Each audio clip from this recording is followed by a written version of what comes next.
नमो आयर्याणं नमो वज्रायाणं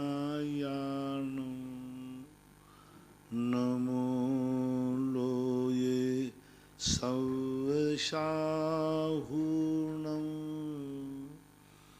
पंच परमेष्टि भगवान की जय। आचार्य श्री गुरुवर कुंद कुंद महाराज की जय। आचार्य श्री गुरुवर विद्यासागर महाराज की जय। परम पूजनीय निर्यापक श्रमण पूज्य श्री सुधा सागर जी महाराज की। चुल्लक श्री धैर्य सागर जी महाराज की जय। पूज्य श्री के चरणों में समस्त जिज्ञासा कर्ताओं की ओर से कोटि कोटि नमन। पूज्य श्री सर्वज्ञ जैन शमशाबाद जिला विदिशा से मेरे पूज्य गुरुदेव के पावन चरणों में मेरा त्रैबार नमोस्तु। हे गुरुवर, आपने प्रवचन में बताया कि दक्षिण दिशा तो यमराज की दिशा है। मेरी जिज्ञासा है कि इससे आपका क्या अभिप्राय है? ये कि पृथ्वी के तत्व होते हैं, यम तत्व, वरुण तत्व जो होते हैं, तो इन तत्वों के हिसाब से भौतिक रूप से इनके तत्वों की स्थिति मानी जाती है। तो उस प्रकार की दक्षिण दिशा को यम रूप दिशा मानते हैं। एक नाम संज्ञा है, दिशाओं के 32 भेद किए गए और 32 दिशाओं के अलग अलग नामकरण हैं, ऐसा मानिए। सोम है, चंद्र है, इंद्र है, आदि आदि इस प्रकार से। इनका दूसरा प्रश्न है, हे गुरुवर, आपने प्रवचन में बताया कि दीपावली की पूजन रात में नहीं करनी चाहिए, शाम को करनी चाहिए। तो मेरी जिज्ञासा है, शाम कितने बजे से शुरू होती है, कब तक चलती है, और सूर्यास्त के बाद भी क्या शाम चलती रहती है? संध्या काल हमारे यहाँ 4 पहर होते हैं।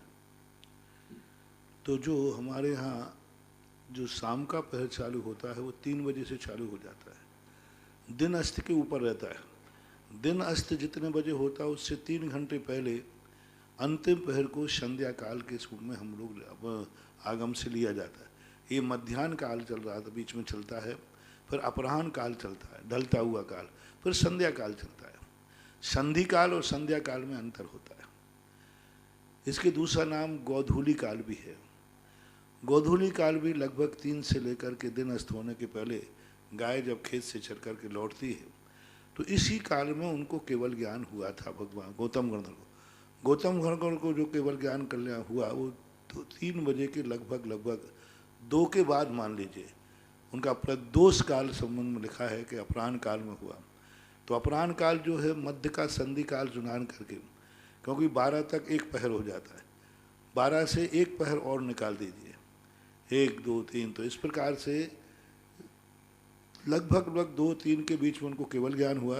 तो 3 के बाद 6 के बीच में अपन को पूजा कर लेना चाहिए, क्योंकि गणधर परमेष्टि को केवल ज्ञान होते ही केवल ज्ञान की पूजा की जाती है, जिस निमित्त से अपन लोग पूजा करते हैं। रात्रि में अपने यहाँ कुछ भी कोई अनुष्ठान नहीं, कोई क्रिया नहीं। आज तक किसी को रात्रि में केवल ज्ञान नहीं हुआ, किसी को भी आज तक रात्रि में, किसी को इतने शास्त्र पढ़े सब, किसी को केवल ज्ञान रात्रि में हुआ नहीं। इसलिए रात्रि में केवल ज्ञान नहीं, पूजा नहीं। सही जो शुभ सगुन है, देखो कोई भी क्रिया को समय से करने पर उसका फल अलग मिलता है। आप बिना समय के करेंगे तो कोई मतलब निकलने वाला नहीं है। अब रात में करो, रात में कोई पूजा ही नहीं है, कोई फल ही नहीं निकलना, आपका मांगलिक ही नहीं होना, शुभ ही नहीं है। जैनियों के लिए तो खास तौर से, क्योंकि कोई भी चीज़ हर समय पर रहता है। 3 से 6 बजे के बीच में जो पूजा का काल है दिवाली का, वही पूजा जैनियों के लिए मांगलिक है, शुभ है, सगुन है, और वही तुम्हारे लिए जीवन को सुखदायी है। उसके बाद यदि आप मनाते हैं तो मनाएं, उसके लिए तो कोई मूल्य नहीं। दीप जलाना है तो तुम जलाते रहो, घी खर्च करना है करते रहो, कोई शुभ होने वाला नहीं, सगुन होने वाला नहीं। सगुन का टाइम तो यही है आगम के अनुसार। इनका तीसरा प्रश्न है कि क्या पान खाना व्यसन करने की कोटि में आता है महाराज जी? नहीं, मैं नहीं कह सकता इसको, क्योंकि ऐसा कोई आगम में उल्लेख नहीं मिला। हाँ, पान में यदि तम्बाकू डालते हो तो बराबर 100% व्यसन है। इनका चौथा प्रश्न है कि पूर्व दिशा और उत्तर दिशा में से श्रेष्ठ दिशा कौन सी होती है? सामान्य दिशाएं भौगोलिक दृष्टि से या प्राकृतिक दृष्टि से पूर्व उत्तर दिशा को विशेष रूप से शुभ का संकेत दिया है। दक्षिण पश्चिम दिशा को पीठ दी है। कोई भी शुभ कार्य करने के लिए सभी दर्शनकारों ने प्रायः पूर्व उत्तर को चयन किया है। भगवान भी जब दीक्षा लेते हैं तो पूर्वाभिमुख करके बैठते हैं। जब कोई भी मुनिराज दीक्षा लेते हैं तो दीक्षार्थी का मुख पूरब को होता है और दीक्षा देने वाले का मुख उत्तर को होता है। ये आगम में लिखा है कि दीक्षा लेते समय किस तरफ मुख करके बैठे, तो दीक्षार्थी पूरब मुख करके बैठता है और दीक्षा देने वाला उत्तर मुख करके बैठता है। तो ये व्यवस्थाओं, इन सब चीज़ों को यदि न्याय से अपन लगाते हैं तो पूरब उत्तर दिशा शुभ है। इनका अंतिम प्रश्न है, हे गुरुदेव, आपने प्रवचन में बताया था कि रात्रि में कभी भी कोई भी मुहूर्त नहीं होता है, तो फिर यह जो रात का चौघड़िया होता है इसका क्या अर्थ रह जाता है? इसका मतलब है रात का चौघड़िया पूरी तरह से महत्वहीन है? नहीं, आपने गलत सुन लिया। मुहूर्त होता है, अनुष्ठान नहीं होता। मुहूर्त में और अनुष्ठान में बहुत अंतर है। मुहूर्त और अनुष्ठान, मुहूर्त तो अब मान लो तुम्हें रात्रि की गाड़ी है, रात में जाना है तो रात के मुहूर्त हैं, क्यों नहीं है? बहुत सारे मुहूर्त हैं रात में, बहुत सारे कार्य रात में किए जाते हैं। लेकिन रात्रि के कार्य करने के लिए जो रात्रि के कार्य हैं वही रात्रि में करने के मुहूर्त हैं, अनुष्ठान के लिए नहीं है। मैंने ये नहीं कहा कि रात्रि का मुहूर्त नहीं है। रात्रि में कोई अनुष्ठान नहीं होता। धार्मिक कार्य रात्रि में नहीं होते। धार्मिक कार्यों के लिए रात्रि वर्जित है, बाकी सांसारिक कार्यों के लिए रात्रि का सर्वथा निषेध नहीं है। श्रीमती माया जैन, बंगाल, जिला दमोह, मध्य प्रदेश, बनगांव के पास है ये। नमोस्तु महाराज जी, मेरा प्रश्न है कि मैंने पुष्पदंत चालीसा में पढ़ा था कि पुष्पदंत भगवान को अलका में उल्का को देखा, फिर वैराग्य का कारण लेखा। इसका क्या तात्पर्य है? अलका में उल्का को देखा, फिर वैराग्य का कारण लेखा। आकाश में ऊंचाई नगरी, बहुत ऊंचाई के ऊपर एक उल्कापात देखा। उल्कापात जो तारे टूटते ना अपन को दिखते हैं, उस उल्कापात को देख करके उनको वैराग्य हुआ। श्रीमती माधुरी जैन, बनगांव जिला दमोह, मध्य प्रदेश से, महाराज जी को नमोस्तु। महाराज जी, आपने एक बार प्रवचन में कहा था कि हमें मंदिर का कार्य स्वयं करना चाहिए, मालियों से नहीं कराना चाहिए। हम घर में 24 घंटे कार्य करते हैं तो मंदिर में 1 घंटे कार्य नहीं कर सकते? हम अपने मंदिर के लोगों से कहते हैं कि हम सब आपस में मिलकर मंदिर का कार्य कर लेंगे, तो सब लोग बोलते हैं कि हम नहीं कर पाएंगे, हम नहीं कर सकते, हमसे नहीं होगा। अगर मंदिर में पूजा पाठ कर सकते हैं तो मंदिर का कार्य क्यों नहीं कर सकते? मेरी जिज्ञासा का समाधान कीजिए। देखो, मैं इस पे बोल चुका। जो मंदिर का कार्य नहीं कर सकते उनको ऐसे कर्म का बंध होगा एक दिन कि वे स्वयं के कार्य नहीं, दूसरों के कार्य करेंगे, तब उनको रोटी मिलेगी। ठीक है, मंदिर का कार्य करने का मौका नहीं मिला, लेकिन मैं नहीं कर सकता ऐसा कभी नहीं बोलना। ठीक है, मंदिर का कार्य हो गया, अब तुम क्या करोगे, लेकिन कभी नहीं बोलना। जो ये कहना मैं भगवान के अभिषेक का पानी नहीं भर सकता हूँ, ठीक है, किसी ने भर दिया तो तुम मत भरो, लेकिन मन में ये भाव मत लाओ कि मैं अभिषेक का पानी नहीं भर सकता। जो अभिषेक का पानी नहीं भर सकता ऐसा बोल रहा है, एक दिन उसी समय उसको ऐसा कर्म का बंध हो जाता है कि अब तू जब होटलों में पानी भर लेगा दूसरों के, तब तू 2 रोटी खा पाएगा। दूसरों के यहाँ नौकरी करेगा, पानी भरेगा, तब रोटी मिलेगी, क्योंकि तूने एक बार भगवान के अभिषेक के लिए कहा था मैं नहीं भर सकता भगवान का अभिषेक। ऐसा उपेक्षा भाव मत करना। मैं नहीं धो सकता भगवान के पूजन की थाली मैं नहीं लगा सकता, पूजा होवे तो होवे, ऐसा परिणाम मत करना। अन्यथा एक दिन तुम्हें ऐसा आएगा, कैटर सुनना पड़ेगा, दूसरों को भोजन कराने के बाद तुम्हें भोजन मिलेगा। ये मत सोचना कि मैं मंदिर में झाड़ू मैं नहीं लगा सकता। कर्म तुम्हें एक दिन सड़क पर झाड़ू लगवा देगा तब रोटी देगा। धर्म की क्रियाओं को आप निषेध नहीं करना, करने को नहीं मिले कोई बात नहीं, हो गया कोई बात नहीं, लेकिन मैं नहीं कर सकता ये शब्द कभी धर्म कार्य के लिए नहीं बोलना चाहिए। अनुकृति जैन, ग्वालियर से, नमोस्तु महाराज जी। महाराज जी, मैंने और मेरे भाई ने मिलकर सहस्त्रकूट जिनालय में मूर्ति स्थापित करवाई। मेरे तीव्र भाव थे, इसलिए भाई को भी साथ में जोड़ लिया, जिससे वह भी धर्म में आगे बढ़े। तो क्या इसमें कोई दोष है? कोई दोष नहीं। नमोस्तु महाराज जी। अंचल जैन, मैसो, कर्नाटक। महाराज जी, हरि के त्याग में नारियल का समावेश होता है या नहीं? नारियल पानी का नहीं, नारियल का नहीं। नारियल जो ऊपर का जो हरा है वो अपन खाते नहीं, लेकिन नारियल की गिरी और नारियल का पानी हरी में कदापि नहीं आता। जैसे दूध है, दूध जो है खून में मांस में नहीं आता, अचित्त है दूध, क्योंकि वो बूंद बूंद करके खट्टा अलग से हुआ है। ऐसा दुनिया में कोई फल नहीं जिसका रस अलग से खट्टा होता हो और फिर वो रस जमता है, गिरी बन जाता है। इसलिए गिरी, नारियल का पानी हरि के अंतर्गत नहीं आता है। खुशी जैन, बनगांव जिला। नमोस्तु महाराज जी, मेरा प्रश्न है, रंगोली में जीव जंतु पशु पक्षी की आकृति का चित्र बना सकते हैं या नहीं, तथा हमें किसी भी जीव जंतु या इंसान के चित्र वाले वस्त्र पहनना चाहिए कि नहीं? इस संबंध में ऐसा कुछ नहीं है, कोई विशेष बात नहीं। ये तो अपने शौक का है। चित्र वगैरह बनाए जाते हैं, मंदिरों में भी बनते हैं चित्र, मयूर के, नृत्य के, हाथी के, घोड़े के। इसका कोई नहीं, एक सगुन के रूप में मानते हैं। शादी विवाह होता है, दीवारों पे हाथी के चित्र बनाते हैं, ऐसा निषेध नहीं है। अनिल जैन, गोरखपुर। पूज्य गुरुदेव के चरणों में सत नमन। महाराज श्री 84 लाख योनियों में नित्य निगोद के 7 लाख प्रकार जीव भी शामिल हैं, जो अनादिकाल से आज तक अन्य संसारी जीवों के संपर्क में नहीं आए। फिर ऐसी दशा में प्रतिक्रमण करने के समय हम उनकी प्रार्थना के लिए पश्चाताप क्यों करते हैं? प्रार्थना हो ही जाती है, ऐसे थोड़ी नहीं होती है। नित्य निगोद नित्य निगोद के जीव जो हैं, वहाँ के नित्य निगोद का जीव अभी निश्चित स्थान निश्चित नहीं हो रहा है ना। नित्य निगोद के संबंध में भी 2 रूप हैं। एक मत है कि वहाँ है जहाँ एक राजू नीचे है, और एक ऐसा मत भी है कि जो सर्वत्र फैले, नित्य निगोद इतर निगोद सब में फैले हुए हैं। नित्य निगोद या नियम से एक राजू नीचे ही रहते हैं, ऐसा नियमात्मक वचन नहीं मिल रहा है, एक बात। दूसरी बात, कभी मन से भी उनकी उपेक्षा भाव आ जाए, कभी किसी प्रकार के आ जाए, तो मानने में एक सामान्य है, यूँ मान लो, चलो मत मांगना।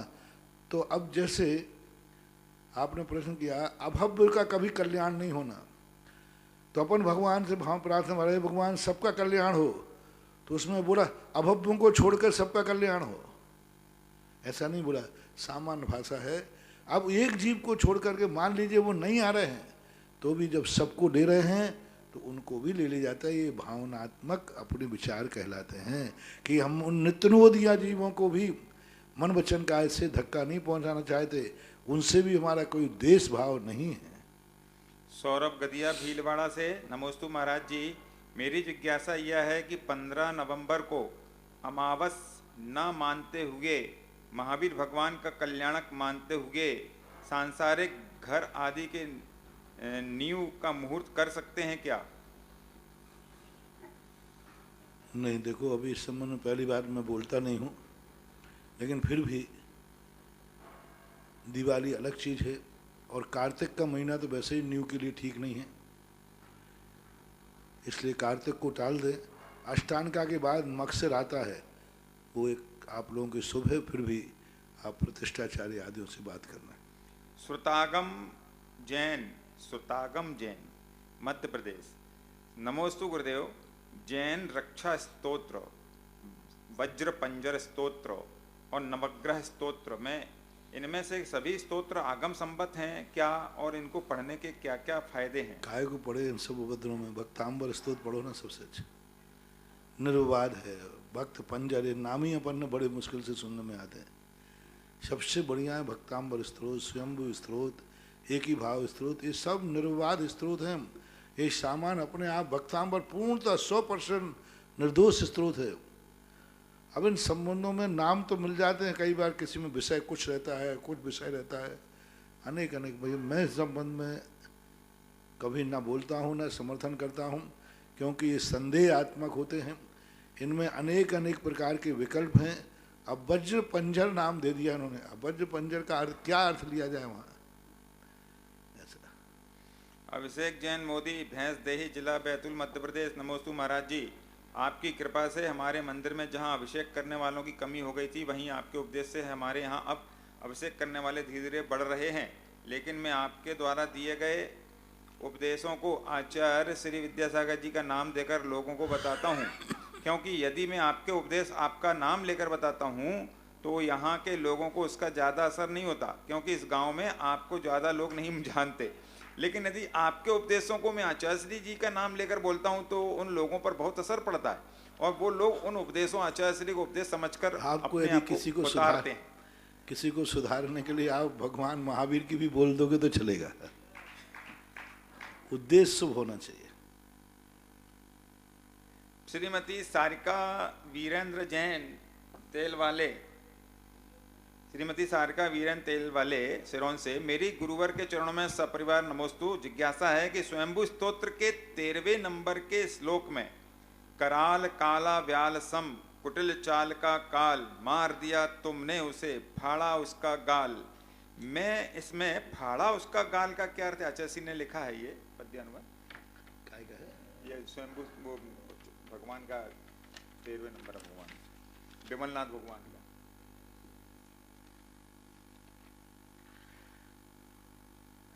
कराल काला व्याल सम कुटिल चाल का काल, मार दिया तुमने उसे फाड़ा उसका गाल। यानी जो काल था, जो भक्षण करता था जिससे, ये जो काल है, जो मृत्यु है, एक कल्पना की गई है कि जैसे विकराल काल होता ना शेर, अब शेर अपने जबड़े से फाड़ता है, उसका जबड़ा ही फाड़ दिया, अब क्या करेगा? यानी आपको मृत्यु को भी फाड़ दिया, आपने काल को भी नाश कर दिया, अब वो काल आपका कुछ भी बिगाड़ नहीं सकता, ऐसे उपमा रूप में दिया गया। जया देवी जैन खांदू कॉलोनी से, मेरे आराध्य के चरणों में त्रैवार नमोस्तु। जिज्ञासा है कि हमारे यहाँ परंपरा है कि जैसे किसी व्यक्ति की मृत्यु हो जाती है और उसको उठाने के दिन सारे पुरुष इकट्ठे होकर उसके घर के पुरुषों को मंदिर जी ले जाते हैं, और उसमें एक और परंपरा चलती है कि जो मृतक व्यक्ति है उसके घर से घी ले जाकर के दीपक के लिए वहाँ जलाते हैं। महाराज जी, जो मृतक व्यक्ति का परिवार उनके यहाँ वहाँ सूतक रहता है, तो फिर उनके यहाँ से घी ला करके जलाना क्या उचित है? देखो, पहली बात तो अभी परंपराएं चलती हैं, घी अनुष्ठान के अंतर्गत नहीं आता, घी द्रव्य में नहीं आता, दीपक आता है। और दीपक के लिए दो रूपों में नामते हैं, एक दीपक मंगली के रूप में रखते हैं, सगुन के रूप में रखते हैं। ओम ह्रीम मोहंधकार विनाशनाय अष्टद्रव्य के रूप में नहीं, एक सगुन के रूप में। एक दीपक, अपन 3 रूपों में दीपक जलता है। एक दीपक प्रकाश के लिए, अंधकार दूर करने, अब अंधकार करने वाला दीपक कोई भी जला सकता है। एक दीपक सगुन के लिए, जो आप कभी भी जला सकते हैं, कभी भी, अशुद्ध कपड़ों में भी जला लेते हैं, आप बिना नहाए पैंट शर्ट पहने हो तो भी दीपक जला दे। और एक पूजा का दीपक अनुष्ठान का, जो अष्टद्रव्य में आता है। अब अष्टद्रव्य का दीपक तो धोती दुपट्टा पहने बिना, शुद्ध कपड़े पहने बिना, नहा धो करके बिना नहीं चढ़ा सकते, क्योंकि वो अनुष्ठान का दीपक है। अब जो आप लोग चढ़ाते हो, ये सगुन का दीपक कहलाता है। एक प्रकार के उसके जिंदगी का, परिवार का एक व्यक्ति डूब गया, चला गया, तो अपन कहते हैं कि भगवान इसके जीवन में पुनः प्रकाश हो, उजिला हो, तो इस अपेक्षा से वो सगुन के रूप में जलाते हैं हम। हाँ, गर्भालय में तो नहीं जावे, एक यदि देरी पे जाकर के रख देते हैं और जला दे देते हो, मेरी दृष्टि से ऐसा कोई बात नहीं। हाँ, अखंड ज्योति में घी नहीं डाला जाएगा, वो पूजन के थाली में दीप जलाने वाले दीप में नहीं लिया जाएगा, मात्र एक दीप औपचारिक रूप से करते हैं। तो ये परंपराएं हैं, लोक सम्मत परंपराएं हैं, जिनसे सम्यक दर्शन और मूल धर्म का कोई दोष नहीं आता हो। ऐसी धार्मिक परंपरा ना भी हो तो लोक सम्मत परंपरा को भी ग्राह्य कर लिया जाता है। अंतर्राष्ट्रीय जिज्ञासा समाधान कार्यक्रम को देखने वाले, सुनने वाले सभी सादरी बंधुओं की ओर से परम पूज्य गुरुदेव के चरणों में सत नमन। नमोस्तु गुरुवर, नमोस्तु गुरुवर, नमोस्तु गुरुवर। जब से परम पूज्य गुरुदेव ने तपोदय तीर्थ क्षेत्र पर गौशाला खोलने और उसकी महिमा बताने का जो क्रम जारी रखा है, उसमें गोदान देने वालों की होड़ मची हुई है। और सबसे बड़ी बात है, आज श्री गंगानगर से जो गायें यहाँ पर आई है, उनको देखकर मुनि सिंह ने उनको नमोकार मंत्र सुनाया, और यहाँ पर रहने वाले सभी साधु बंधु बच्चे उन गायों को देखकर बहुत ही प्रफुल्लित हुए हैं महाराज। और आज जो 2 गोदान की जो घोषणा हुई है, उसमें श्रीमान उत्सव लाल जी, संतोष चंद जी, विनोद जी, विशाखा जी, वीरेंद्र जी, संकिता जी, अरन जी, रुदान जी, सुदान जी, आस्था जैन, देव वाले, इन्होंने 2 गायें गोद लेने का इन्होंने संकल्प लिया है और आपसे आशीर्वाद चाहा है। इतनी अच्छी गाय है, बढ़िया देसी गाय है, देसी गाय 700 किलोमीटर से चल के आए वो, जैसे लाए हों गाड़ी आदि से।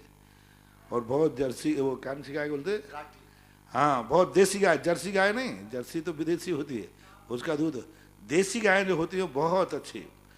और बता दें 10 से 15 किलो दूध देती हैं, ऐसी गाय आए हैं बहुत अच्छे, बहुत देख कर के लगा बहुत सीधी सरल गाय हैं बहुत।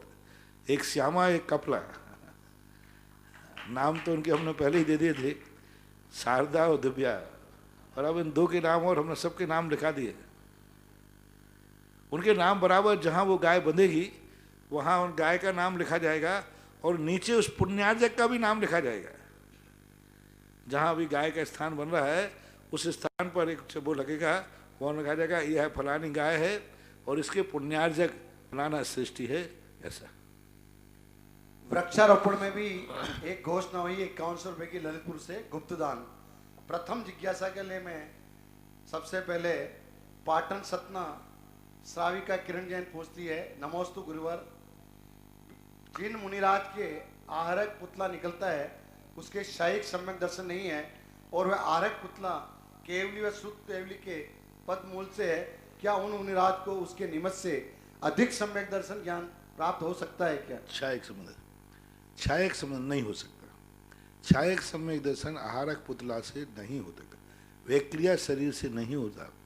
मूल शरीर में जो औदारिक शरीर जो है, औदारिक शरीर वाला ही छायक सम्यक दर्शन प्राप्त कर सकता है, आहारक शरीर वाला कदापि नहीं कर सकता। जिज्ञासा के अगले क्रम में हरीश चंद्र जैन जयपुर से पूछते हैं, नमोस्तु गुरुवर, आचार्य श्री शांति सागर जी महाराज ने सन 1924 में आचार्य पद ग्रहण कर लिया था, फिर चक्रवर्ती पद कब और कहां से किस वर्ष में लिया था, एवं मुनि श्री वर्धमान सागर जी के अनुसार आचार्य शांति सागर जी मुनि ने दीक्षा किससे ली थी? अब देखो इस संबंध में चक्रवर्ती पद उनका कब मिला मुझे तारीख ध्यान नहीं है।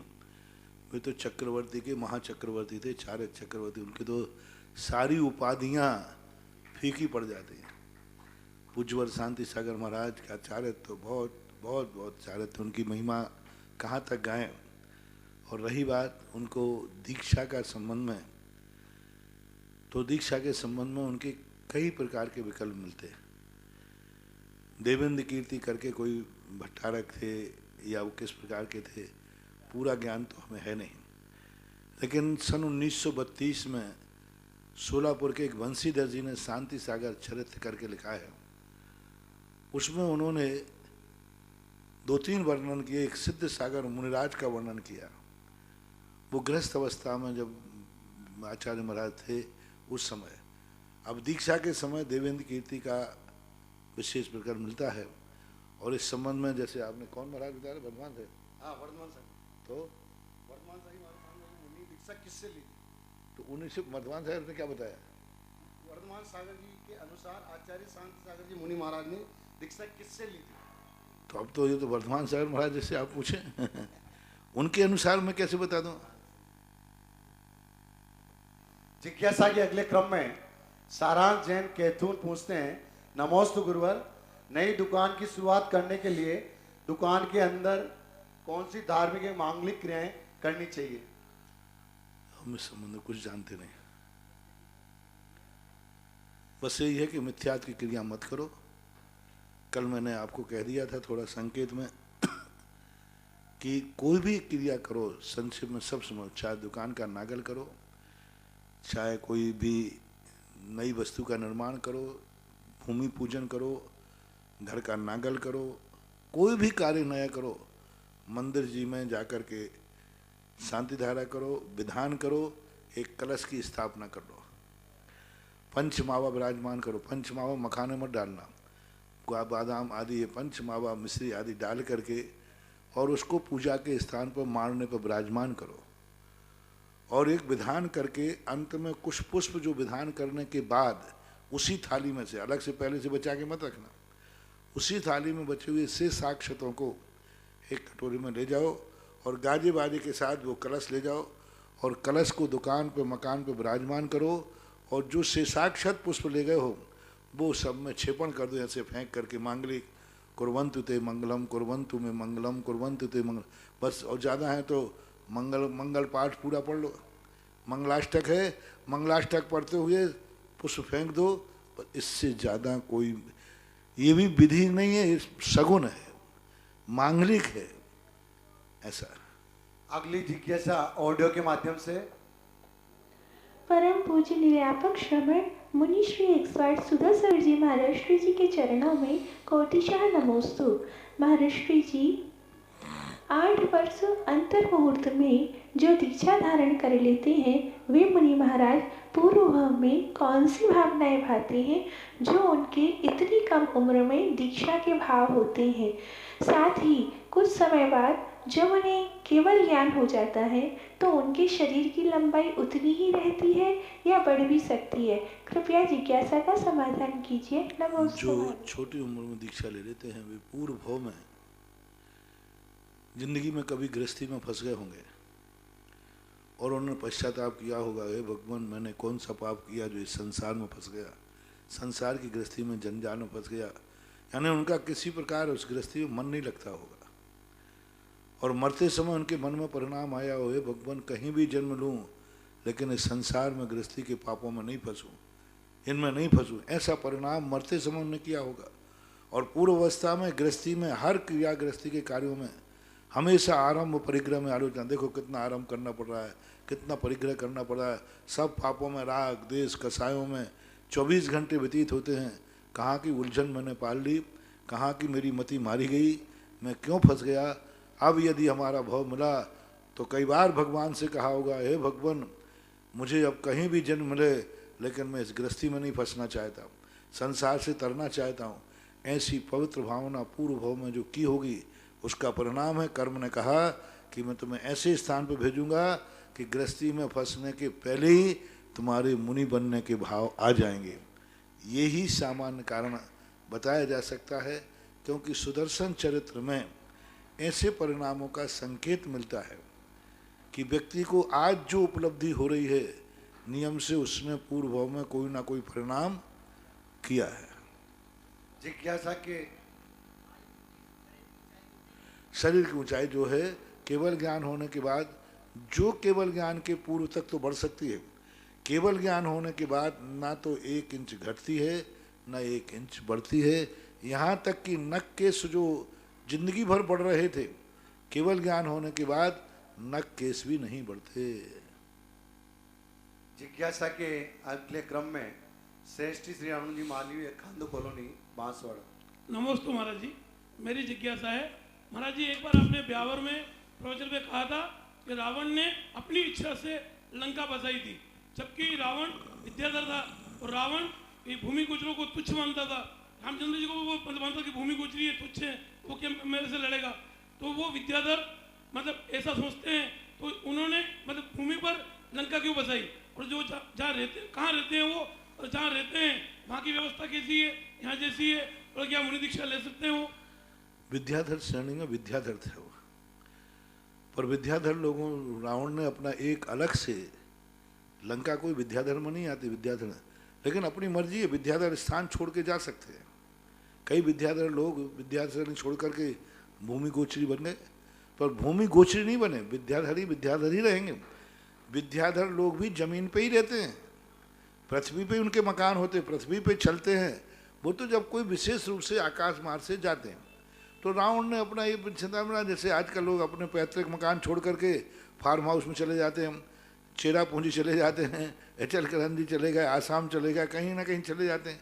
ऐसे ही रावण का मन हुआ कि हम तो एक नई चीज़ बचाएंगे, तो उसने बसा लिया, ऐसा मान करके आते हैं। और दीक्षा लेने में उनको कोई बाधा नहीं है, दीक्षा ले सकते हैं। 48,000 रानियों ने दीक्षा ली। रावण के भाई कुंभकर्ण मोक्ष गए जैन दर्शन के अनुसार, विभीषण ने दीक्षा ली, कुंभकर्ण ने दीक्षा ली, इंद्रजीत रावण का बेटा, रावण के सुत आदि कुमार मुक्ति गए रे वा तटसार, रावण का बेटा मोक्ष गया, कोई बाधा नहीं। विद्याधरों में खूब जाते हैं और लंका से भी खूब मुनि बने हैं। लंका अकेले कि रावण के कारण से लंका थोड़ी बदनाम हो जाएगी, लंका में अच्छे लोग रहे, खूब मुनि महाराज बने, बहुत आरिकाएं बनी, हजारों लाखों आरिकाएं बनी, धर्म का प्रचार रहा है। अब आज वर्तमान में ये पता नहीं है कि लंका में कोई सिद्ध क्षेत्र है कि नहीं। अब वहाँ आज के समय तो वहाँ जैनत्व ही खतरे में है, क्योंकि टोटल मांसाहारी क्षेत्र, पेवर मांसाहारी, और अच्छे मांसाहारी बहुत गंदे मांसाहार सब खा जाते हैं, कीड़े मकोड़े सब। एक बार चंदेरी है ना, चंदेरी के किले में एक लंका के प्रधानमंत्री को किसी को शरण दी गई थी। अगर पूरे जंगल में कीड़े गुहेरे छिपकली कुछ नहीं बचा, पूरे जंगल में से छान छान करके उनको तो खान पीन तो बहुत गंदा है उनका।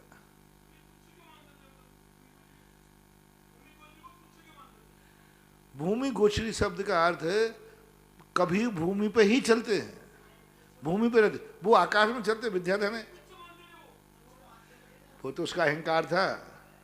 अरे अहंकार में तो कोई व्यक्ति है, मैं तुझे कीड़ा मानता हूं मसल दूंगा, है अहंकारी व्यक्ति बोलता है ना किसी को भी, अरे वो तो कीड़ा है मैं यूं मसल दूंगा। तो एक कसाय थी, कसाय भाव था। अगले क्रम में अक्षत जैन महुआ। नमोस्तु महाराज जी। महाराज जी मेरी जिज्ञासा है कि जब केवली भगवान अपनी दिव्य ध्वनि खेलने के बाद जब उनका विहार होता है, तो विहार के उपरांत में जो उस समोसण में देवता या फिर मुनि आरिका या श्रावक श्राविका जो भी होते हैं, तो विहार की बात भगवान का जब विहार होता है तो देवता तो भगवान के साथ विहार कर लेते हैं, लेकिन जो जिन मुनियों को आकाशगामिनी विद्या नहीं है और श्रावक महाराज जी के भगवान के साथ विहार कैसे करते हैं? क्या वो अपने अपने स्थान ग्रह वापस लौट आते हैं या फिर भगवान के साथ विहार करते हैं तो कैसे करते हैं आकाश में? कुजवर जिनसेन स्वामी ने श्री हरिवंश पुराण के अंतर्गत जलूस के विहार की अवस्था का बहुत सुंदर वर्णन किया। उन्होंने कहा जैसे ही भगवान विहार करते हैं जलूस बन जाता है, उनका क्रम है, कौन कहाँ चलेगा, सबसे आगे कौन चलता, फिर कौन चलता, फिर क्या चलता, मुनिराज कहाँ चलते, सब चलते हैं। अब रही बात बिहार की, तो ये देवताओं के द्वारा ऐसा क्षण मात्र होता है कि जैसे भगवान चलते हैं उनको पता ही नहीं चलता, सब डग भर के चलते हैं।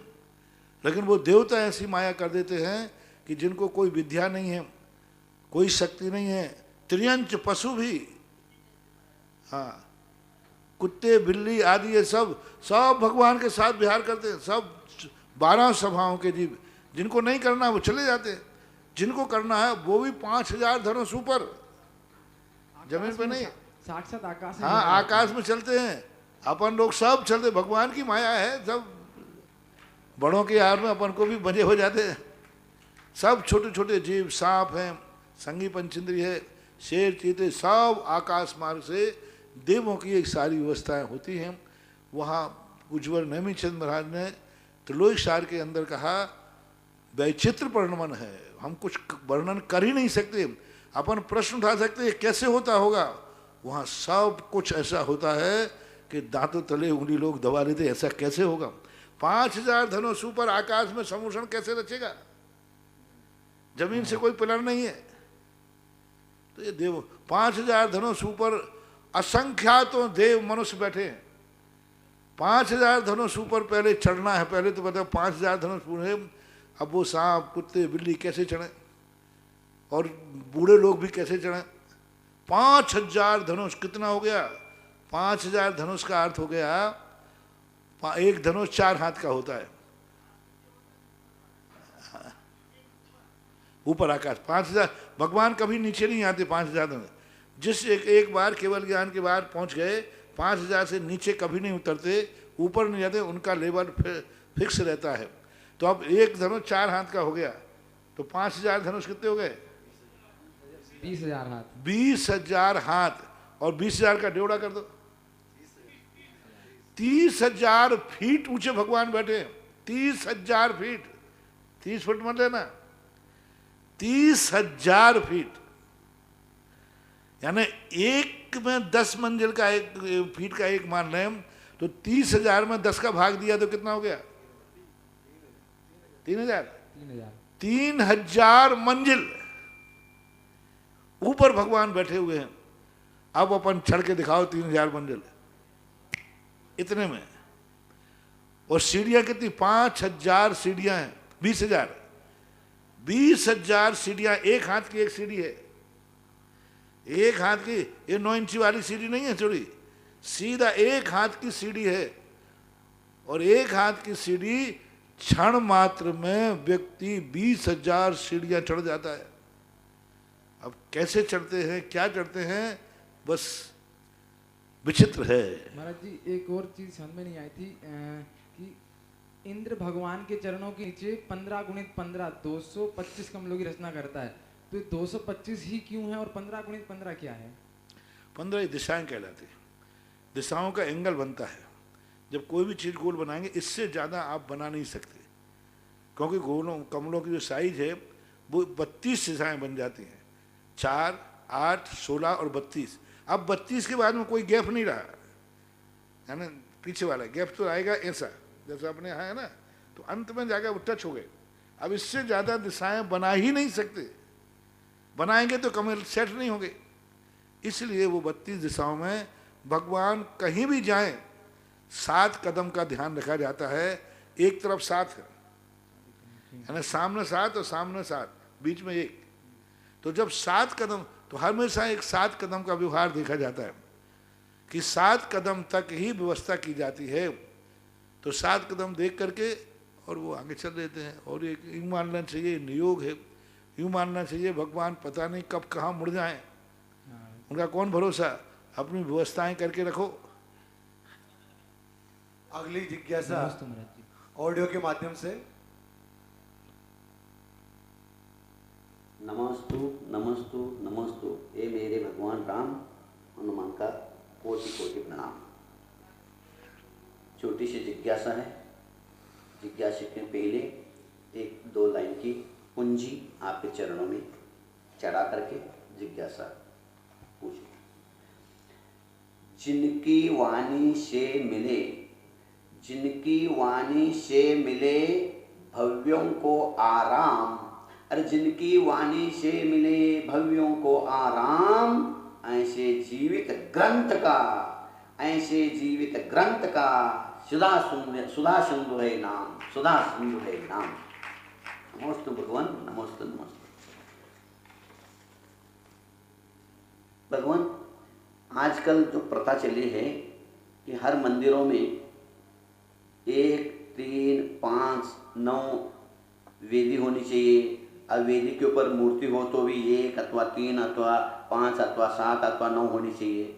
ये विषम संख्या कहाँ से आ गई, कौन से आगम में, कहाँ किस ग्रंथ में लिखा है? जबकि सभी जगह सम संख्या ही आती है आगम में।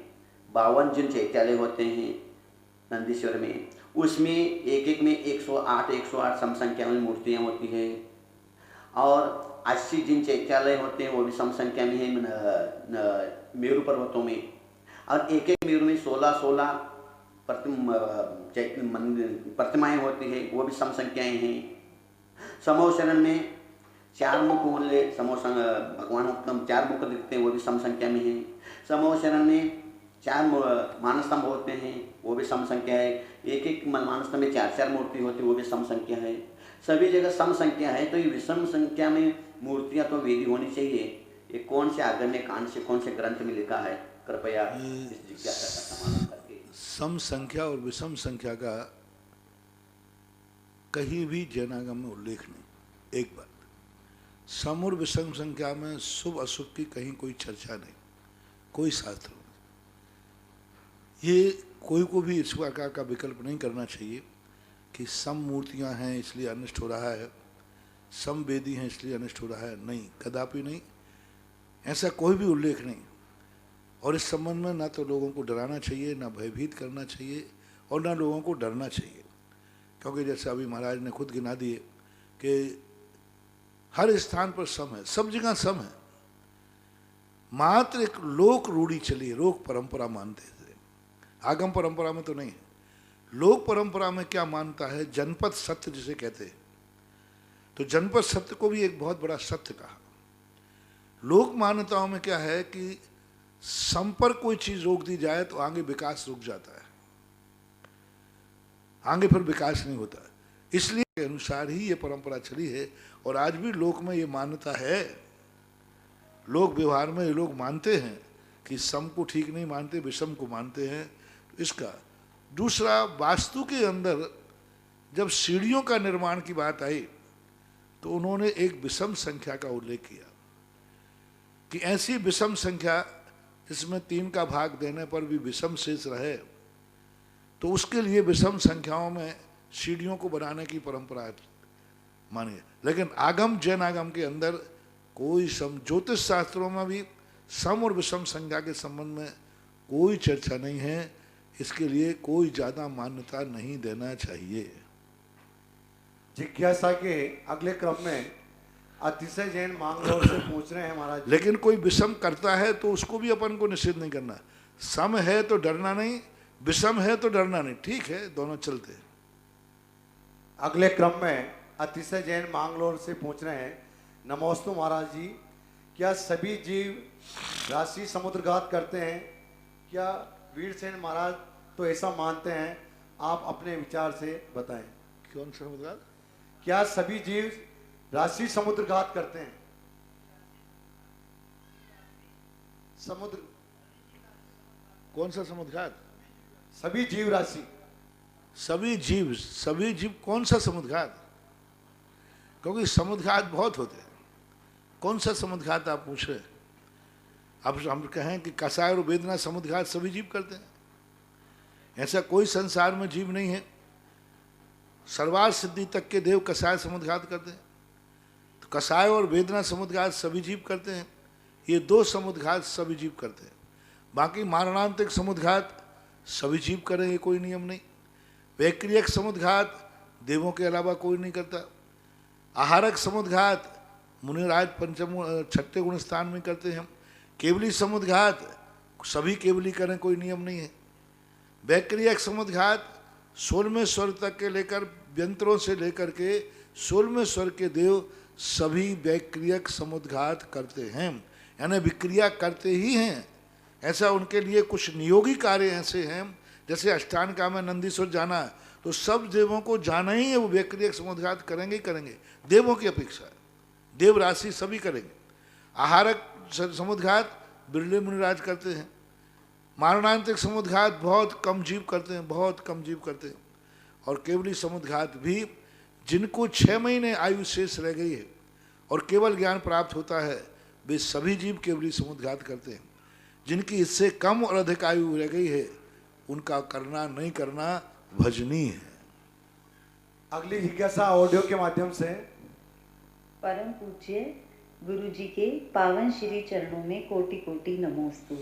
गुरु जी, क्या कोई मुनिराज अपनी पिच्छिका से शास्त्र जी का परिमार्जन कर सकते हैं? और शास्त्र जी के ऊपर क्या पीछी रखकर बैठना उचित है? कृपया जिज्ञासा। शास्त्र के लिए पिछी शास्त्र के लिए ही है मार्जन। शास्त्र के हर पन्ना पलटते समय पिछी लगाएंगे। जैसे हमें पन्ना पलटना है तो पूरे पन्ने पर पहले पिछी लगाएंगे फिर पलटेंगे। आप ये कहें कि शायद पिछी कभी अशुद्ध नहीं होती। एक दुनिया में पंख है ऐसा जो मल को ग्रहण नहीं करता, मैल को ग्रहण नहीं करता, वो सदा शुद्ध ही रहता है। इसलिए पिछी को लगाने में कोई बाधा नहीं। अब रखने नहीं रखने की तो रखने में अब क्यों रखेंगे? हाँ, पन्ना उड़ रहा हो उससे दबा लिया जाए वो बात अलग है, बाकी पिछी रखने का कोई औचित नहीं। लेकिन पिछी साथ के हर पन्ना पलटते समय पिछी लगाना चाहिए, क्योंकि पिछी स्पष्ट आया उपकरणों को उठाना रखना, आदान निक्षेपण समिति आती है। आदान निक्षेप समिति तो शास्त्र का भी आदान, उपकरण शब्द का भी उपकरण शास्त्र का उपकरण है, तो कोई बाधा नहीं ऐसे करना है।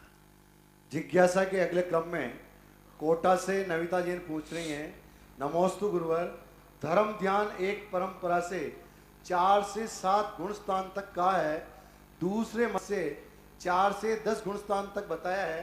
दोनों को समझना है, आपके विचार से कौन ठीक होगा? समझना क्या? एक परंपरा से धर्म ध्यान। हाँ। धर्म ध्यान तो धर्म ध्यान जो है, पूज्यवर जयसेन स्वामी 7वें गुण स्थान तक धर्म ध्यान मानते हैं और 7वें से लेकर के शुद्ध उपयोग मानते हैं, शुक्ल ध्यान नहीं। और शुभ का दूसरा नाम धर्म ध्यान भी कहते हैं। इसलिए अपन यही मानता माने कि पूज्यवर कुंदकुंद महाराज, पूज्यवर वीरसेन स्वामी महाराज 10वें गुण स्थान तक धर्म ध्यान मानते हैं।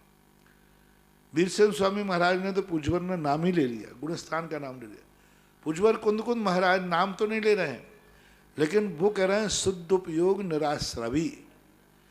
शुद्ध उपयोग आश्रव से रहित होता है, और आश्रव का अर्थ है सांप्रदायिक आश्रव।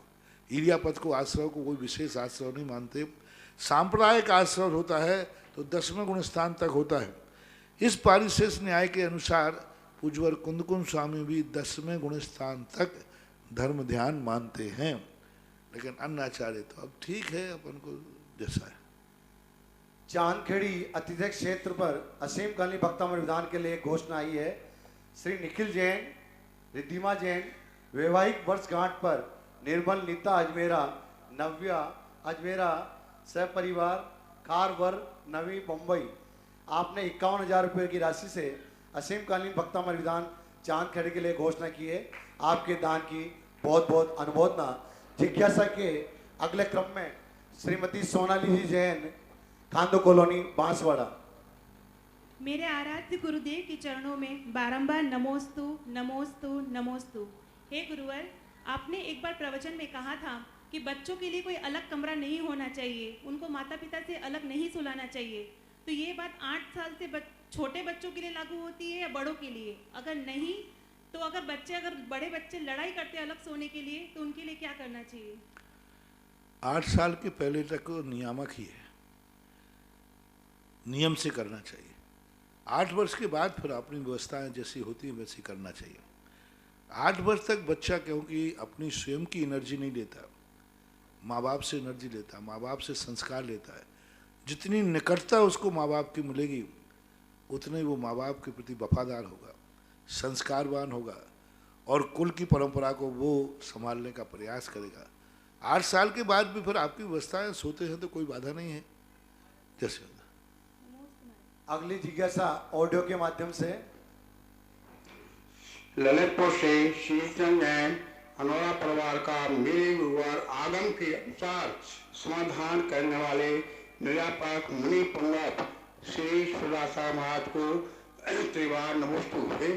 हे गुरुवर, हमारी जिज्ञासा है कि मुनि पारसनाथ का अवसर धल्लेन परमावती ने दूर किया था। स्वामी गुप्त त्रैगुप्ती मुनिराज का उपसर्ग सुवर्ण ने दूर किया था। रानी चिल्ला ने यशोधरा मुनिराज का उपसर्ग दूर किया था। देश भूषण कुलभूषण मुनिराज का उपसर्ग राम लक्ष्मण ने दूर किया था, और इसी प्रकार और भी उपसर्ग दूर किए हैं। तो क्या उपसर्ग दूर करने वालों की मूर्ति बनाकर पूजा कर सकते हैं, जैसे धल्लेन पद्मावती की मूर्ति है? हे गुरुवर, उसी समय तो पार्श्वनाथ भी मुनिराज थे। गुरुवर, हमारी जिज्ञासा का समाधान करें। नमोस्तु नमोस्तु नमोस्तु। आज शिवचंद अनोरा वालों ने मधुमक्खी के छत्ते को छेड़ दिया है। नहीं, उपकार करने वाले की मूर्ति नहीं होती। उपकार करने वाला कौन है? पात्र देखा जाता है। हमारे यहाँ पात्र का मतलब है, पात्र जो है, यदि मान लो कोई राष्ट्रपति को किसी ने गोली मारी, अंगरक्षक ने उसको बचा लिया, तो क्या वो राष्ट्रपति के समान पूजनीय हो जाएगा? यही तो अज्ञानता चल रही है कि यशोधर महाराज की जब चेल्ला महाराज ने हटाया तो चेल्ला की मूर्ति बनाओ, क्योंकि उन्होंने महाराज का उपसर्ग दूर किया था। बहुत सही है। और भी कोई महाराजों के लोग, रामचंद्र जी की उन्होंने हटाया तो उनकी बनाओ, राम सीता लक्ष्मण की मूर्ति बनाओ, उनको भी बैठा लो, क्योंकि उपकारी थे। देवताओं ने बहुत सारे महाराजों के भी उपसर्ग दूर किए। शास्त्रों में, कथाओं में कितने आते, कथाओं में कितने देवताओं के आते कि उन देवताओं ने आकर के फलाने महाराज का उपसर्ग दूर किया, उन्होंने ये किया। तो ये सब परंपराएं ठीक नहीं है। उपकारी की मूर्ति नहीं बन सकती, और उपकारी वो भी अपात्र हो, असंयमी हो। संयम जिसके पास नहीं है उसकी मूर्ति बनाकर बैठाना, वो भी स्टेचू के रूप में ना बैठाल करके पूजा के रूप में, आराधना के रूप में जैन आगम सम्मत नहीं है। क्योंकि धर्मेंद्र पद्मावती एक उपकार करने वाले, मान लो उपसर्ग दूर किया भी है, उपसर्ग दूर करने मात्र से वह पूजनीय नहीं हो गए, वंदनीय नहीं हो गए। कोई व्यक्ति यदि तुम्हारे बाप को यदि डंडे मार रहा है और एक कोई सामान बकरी चराने वाले ने बचा लिया, तो फिर क्या उस बकरी चराने वाले को बाप के समान पूज लोगे? क्या वो पूजनीय हो जाएगा? प्रशंसनीय है, अच्छा कार्य किया, बहुत अच्छा किया, बढ़िया किया, ये प्रशंसा कर सकते हैं हम। नहीं तो सारे पुलिस वाले, सारे अंगरक्षक अपने अपने नेता को बचाते हैं, सारे नेता बचाते, राजा को सारी सेना बचाती है, अंगरक्षक बताते, उन सब की मूर्तियां बनना चाहिए। भगवानों के प्रति कितने अंगरक्षक होते हैं, कितनी सेवाएं करते हैं, समूषण बैठकर उन सब की मूर्तियां बनना चाहिए? नहीं। यक्षिणी और शासन देवी देवताओं के संबंध में जो उल्लेख आता है वो मूर्ति के रूप में स्थापित करने में नहीं आया। वो मात्र उनकी शोभा है, पूजा अर्चना के लिए नहीं आया, उनकी शोभा है। मैं बहुत बार पूछ चुका कि समूषण में शासन देव, लोग कहते हैं समूषण में पार्श्व भाग में यक्षिणी बैठते हैं, शासन देवी देवता बैठते हैं, चलो बैठते, मान लिया। लेकिन आज तक कोई ये बताओ कि समूषण में जाने वाले लोग उनसे यथायुग क्या विनय करते हैं? किसी भी पंथ में बता दो, मैं कोई लेना देना नहीं। समूषण की रचना आज तक के ग्रंथों में जो आचार्य प्रणीत हैं, किसी भी ग्रंथ में बता दें कि समूषण में जब लोग जाते हैं तो शासन देवी देवता यक्षिणियों से क्या व्यवहार करते हैं, उनसे व्यवहार क्या होता है? जय जनन करते हैं, यथायोग उनको अर्घ देते हैं। कहीं कोई तो समूषण में व्यवस्था हो? कुछ व्यवस्था नहीं है। इसका अर्थ है कि वो अपने आप में उनका एक नियोग है, उनकी एक अपने आप में नियोगी व्यवस्था है, वो एक अपने आप में वैभव के एक अंग है। बस पूजा अर्चना वंदना यथायोग सत्कार कोई समूषण में नहीं होता है। इसी प्रकार मंदिर में यदि वैभव आदि की दृष्टि से कहीं उनका बना है, पुरानी मूर्तियों के साथ बने, वो मात्र उसी के साथ बने हुए रहते। पहले मूर्तियों के साथ बने हुए रहते थे, कोई उनकी पूजा पाठ नहीं करता था, अर्चना नहीं करता था, वो वैभव है। देवगढ़ में बहुत सारी मूर्तियों ने, कोई उनको पूछता ही नहीं था। जब से उनको अलग से स्थापना मिली है तब से सब घोटाला हो गया। और पहली बात, किसी भी शास्त्र में बता दो कि इनका स्थान कौन सा है मंदिर के अंदर। सब प्रतिष्ठा पाठों में सबसे पूछ लिया मैंने कि भाई भगवान का स्थान है गर्भालय में, यहाँ बैठना चाहिए, इनका स्थान कहाँ है, इनको कहाँ स्थापित किया जाए? दरवाजे पे, वेदी पे, पास में, कहाँ? भारत में पता नहीं कौन कहाँ कहाँ बैठे हुए। इनके बैठने का स्थान, यदि मंदिर में इनका इस मूर्ति बनना चाहिए तो इनके बैठने का स्थान कहाँ है? बता दो कहाँ बैठने का स्थान? कौन से शास्त्र में कहीं लिखा कि मंदिर बनते समय मूर्ति यहाँ बैठना चाहिए और देवी देवता यहाँ बैठना चाहिए, शासन देवी देवता यहाँ बैठना चाहिए, ये उनका स्थान है? ऐसा किसी भी मंदिर निर्माण के अंदर बता दीजिए, कहीं उल्लेख नहीं। अकृत्रिम चैत्यालय में जहाँ तक बात आती, देवच्छंद में सनत कुमार आदि देवों की मूर्तियों का उल्लेख मिलता है। देवच्छंद कहलाता है भगवान के पीछे जो बनता है ना, देवच्छंद। देवच्छंद एक प्रकार भगवान की पीठ भाग, पृष्ठ भाग। वो राजा लोगों के पीछे एक वो दुपट्टा लटकता रहता है ना, पीछे चलता है, वो बहुत लंबा दुपट्टा होता है पीछे, यहाँ कंधे से नीचे खचुड़ता हुआ जाता है नीचे, वो राजा, वो कहता है देवच्छंद। तो भगवान के पीछे का जो भाग, पीठ भाग होती है, यानी कहना चाहिए पीछे के सिंहासन के पीठ भाग, उस पर बनाने के उल्लेख त्रिलोक परिणति के अंदर किया है। और मंदिर में कहीं से अलग से विराजमान करने के लिए कोई प्रतिष्ठा पाठों में मुझे तो उल्लेख मिला नहीं। मैं भी खोजता रहता हूँ, पढ़ता रहता हूँ, लेकिन कहीं ऐसा मिला नहीं। अब दुनिया में जो हो रहा है, अपनी अपना राज, जिसको जैसा करना है, मेरा तो यही कहना है, जो जिसको पूजेगा वो ही बनेगा। बंदे तद्गुण, मैंने तो अरहंत भगवान को पूछता हूँ, अरहंत बनूंगा। जो क्षेत्रपाल पद्मावती को पूछते हैं, व्यंतर भवनवासियों को पूछते हैं, वे व्यंतर भवनवासी बनेंगे। सीधी अपना सिद्धांत है, जो जिसको पूछेगा वह बनेगा, जो जिसको पूजेगा उसके गुण आएंगे। अब तो जो व्यंतरों को भवनवासियों को पूजेगा वो मर के भवनवासी बनेंगे उन्हीं की, क्योंकि जिनकी पूजा की जाती है बंदे तद्गुण, अब उन्हीं के गुण प्रकट होते हैं। मैं तो अपने भक्तों से यही कहता हूँ, अपन तो अरहंत भगवान की पूजा करो तो अब अरहंत बनेंगे, उनके गुण आएंगे, इनकी क्या पूजा करना है। जिज्ञासा के अगले क्रम में संगीत प्रेमी ब्रह्मचारी विनोद भैया जी जबलपुर। महाराज जी नमस्तु। महाराज जी आचार्यों ने दोनों प्रकार की स्तुति की है, व्यवहार स्तुति और निश्चय स्तुति, जैसे चंदार तेजोदिका इत्यादि, और कोटि शशि भानुदूति तेज छिप जात हैं। और इधर कुंद कुंद स्वामी समय सार में कहते हैं जितेंद्रीय कहा है, जित निद्दा कहा है, तो उनने व्यवहार स्तुति को निषेध किया है, लेकिन आचार्यों ने दोनों प्रकार स्तुति की है, तो इसका कैसा समन्वय अपन करें? पहली बात तो निश्चय में कोई स्तुति है ही नहीं। निश्चय स्तुति का तो आता है तद्रूप। जिन्होंने इंद्रियों को जीत लिया है, नहीं, ये निश्चय स्थिति। व्यवहार स्थिति दो प्रकार की। पहले तो निश्चय स्थिति में कहता था बंद बंधक भाव खत्म होता है, आराध आराधक भाव खत्म होता है। वहाँ बंध भी और बंधक भी एक टंकोत की गायक स्वरूप सब सभ्य शुद्धाहु शुद्ध नया, यानी वहाँ भगवान ही शुद्ध हैं, नहीं शुद्ध निश्चय नय में सब व्यक्ति शुद्ध हैं। उसमें आराध्य आराधक भाव, बंद बंधक भाव नहीं बनता, पूज्य पूजक भाव नहीं बनता। व्यवहार के दो रूप होते हैं, जैसे हमने एक दिन कहा था गुणों की पूजा, और जो गुणों से स्पर्शित है उसकी पूजा। आज ही तो कहा था चरणों की पूजा, और चरणों ने जिस स्थान को छुआ है उसकी पूजा। तो ये जो दोनों प्रकार की पूजाएं मिलती हैं कि जो भगवान को गुण हैं उनकी तो पूजा करो, लेकिन गुणों को जो शरीर धारण किए हुए है वो शरीर भी वंदनीय है, वह शरीर भी पूजनीय है, क्योंकि वो दोनों एक दूसरे के पूरक हैं। गुणों को कौन संभाले हुए है? शरीर। तो शरीर भी पूजनीय है, वंदनीय है, वो भी स्तुति के योग्य है, क्योंकि इनमें कारण कार्य की विवक्षा है, आधार आधे की विवक्षा है।